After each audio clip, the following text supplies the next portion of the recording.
Guys, welcome. So, tingnan natin kung sino yung nakabantay sa'yo.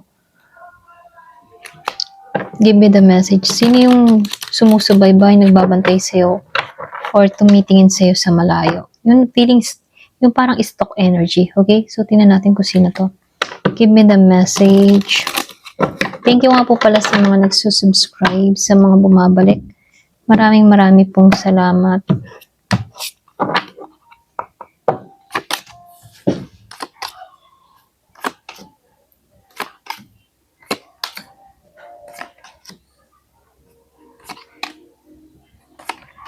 Sino to nagbabantay sa'yo? Lalo sa malayo, nakatingin or naka-observe. Ayan. So, dito, no, meron akong nakikitang water sign, Pisces, Scorpio, Cancer, Earth sign, Taurus, Virgo, Capricorn, fire sign, Aries, Leo, Sagittarius, at air sign, Gemini, Aquarius, and Libra. Malakas yung Aries, Leo, Cancer. Meron din ako nakikitang Pisces, Virgo, Capricorn,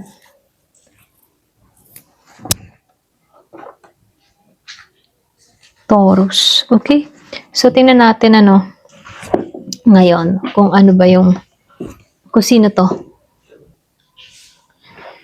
So, dito, no,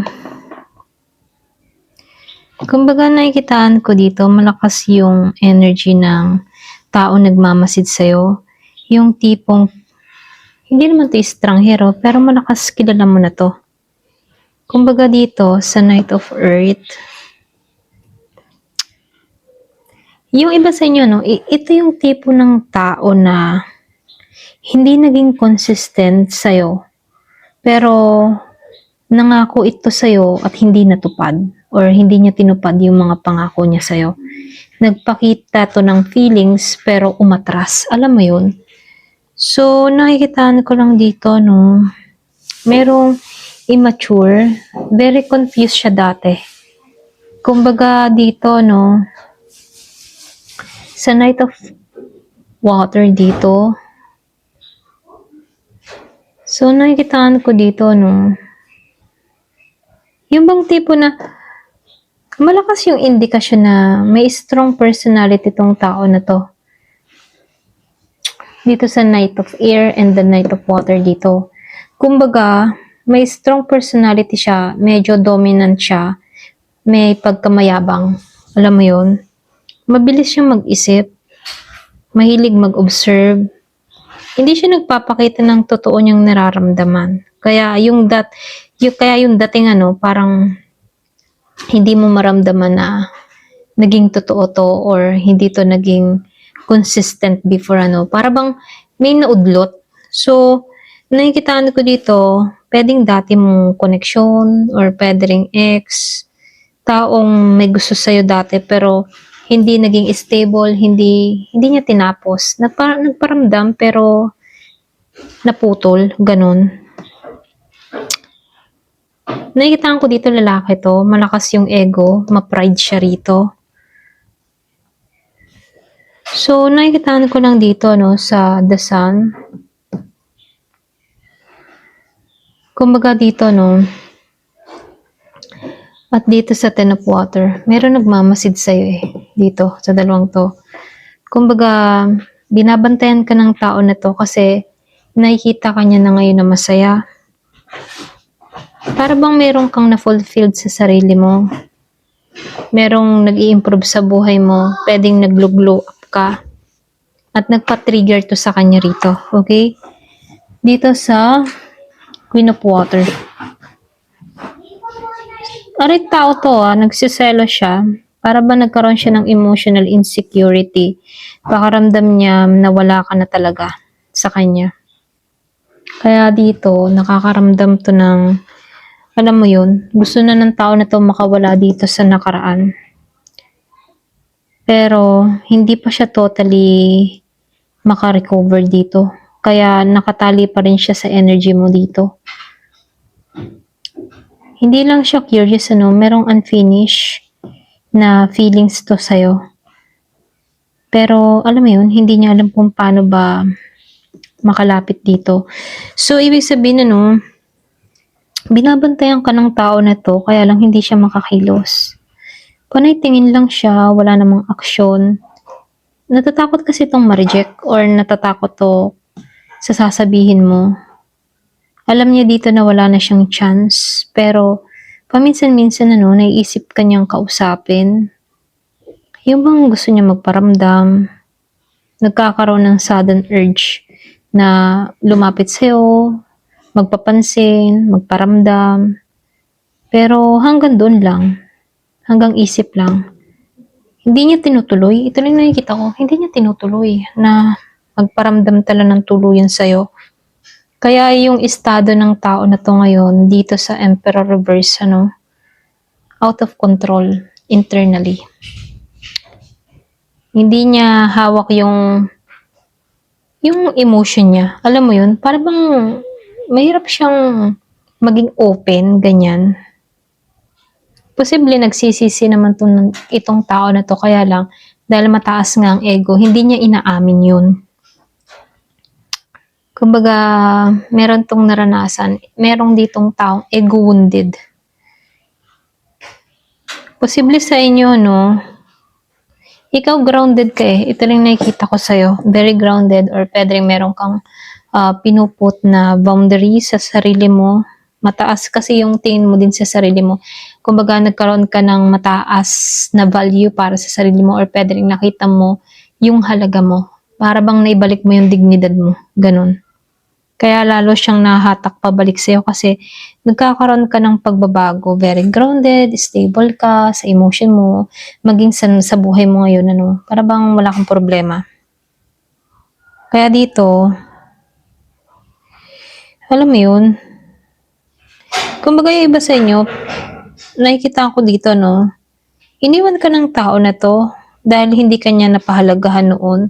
Kaya ngayon, nakuha niya yung gusto niyang mangyari sa buhay niya ngayon dahil nagsisisi siya dito. Pwedeng meron siyang, alam mo yun, para bang hindi niya inaasahan na makaka-recover ka, magbabago ka, or magiging masaya ka sa konting panahon Kaya itong tao na to, binabantayan ka na lamang niya. Gusto niyang malaman kung meron pa bang chance siya sa'yo. Kaya minsan may time din na nag-iisip to kung meron ka na ba talagang iba, kung masaya ka na ba kahit wala siya.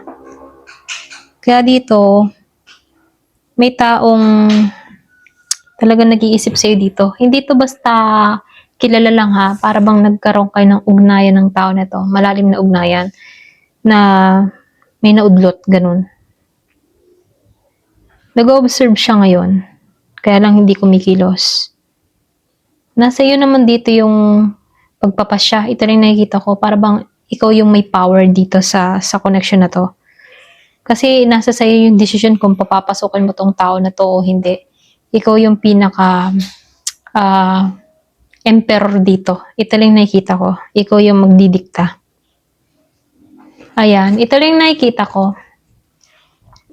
So ngayon, tingnan natin kung ano yung biggest regret ng tao ito sa'yo. Okay? Ano ba yung biggest regret niya tungkol sa'yo? Ano ba yung biggest regret niya tungkol sa'yo?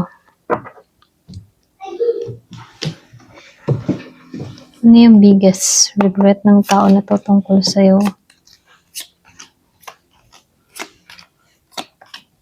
So, maraming pentacles dito.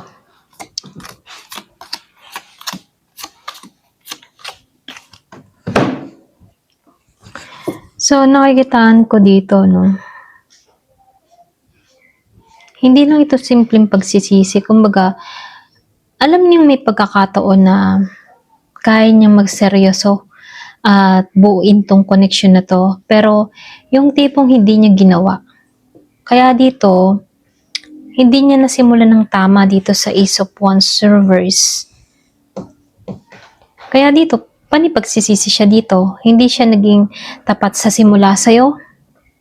Pinigilan niya yung tunay niyang desire sa'yo. Pwedeng iba sa inyo, alam mo yun, tinik for granted ka niya. Kasi alam niya ditong may spark sa inyong dalawa. May apoy, pero siya mismo yung pumatay. Ito lang yung nakikita ko.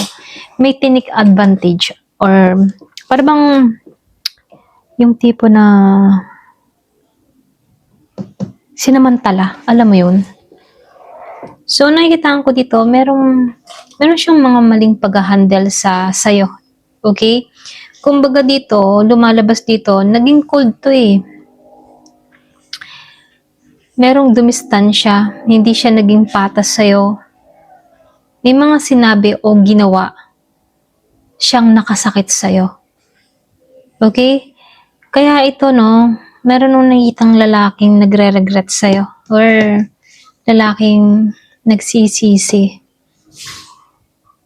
Kumbaga, alam niyang ikaw yung forever niya dito at may potential para sa long term, pero binaliwala niya dito sa Ten of Pentacles at Ace of Pentacles dito. At ito yung pinakamabigat kasi nakita ka niya bilang pang long term pero hindi niya ginawa.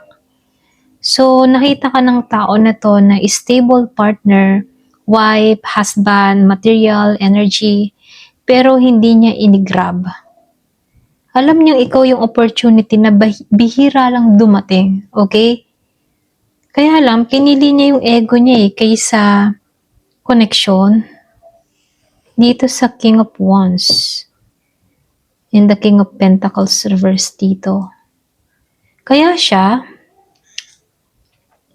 nakikita ko dito, naging confident to before or pwedeng naging dominant tong tao na to pagdating sa commitment.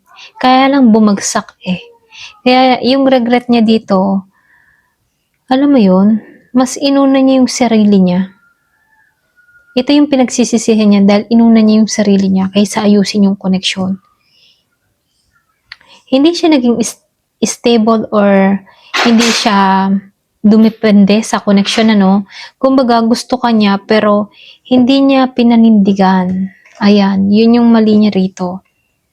Hindi niya inamin yung tunay niyang nararamdaman. Marami siyang tinago dito. Tunay na feelings, insecurities, takot. At ang regret niya dito, sana naging totoo ako sa'yo. Ganon, okay? Ganon yung energy. Sana naging totoo ako sa'yo.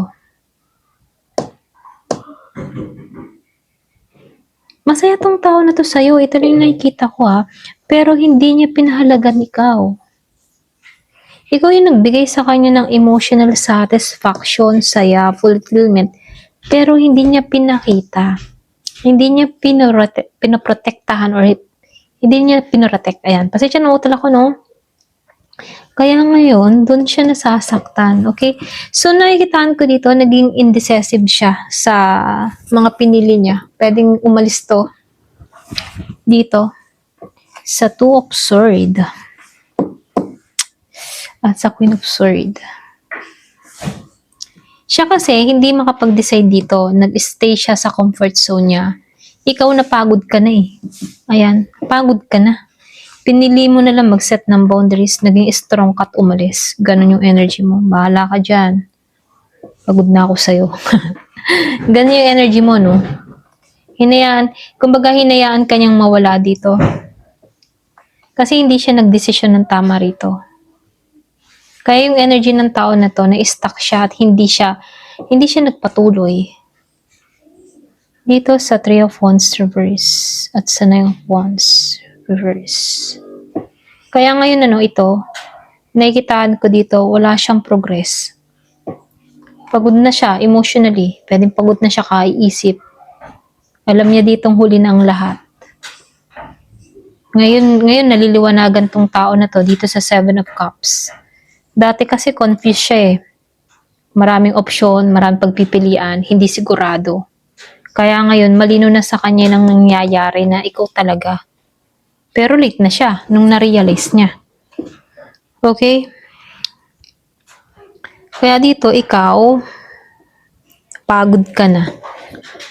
Ikaw yung taong pwede niya sanang makasama sa long term pero napagod ka na. Sinayang ka niya. Ganun. Kaya nagsisisi siya ngayon. Kaya nagsisisi to kung dapat binalikan ko pa noon. Lalo-lalo na nung may pagkakataon. Sana, may mga ganun. Sana. Kaya lang, huli na. Ayun, ito lang nakikita ko, no, may huli na. Pwede nga iba sa inyo, nag-final decision ka na. So, comment ka kung ikaw man tinutukoy ko, napakaramdam mo na pagod ka na, huli na ang lahat, nagbago ka na, naging strong ka na. Ayan, so comment ka. Ayan, hanggang dito na lamang po. Thank you for watching. Love and peace.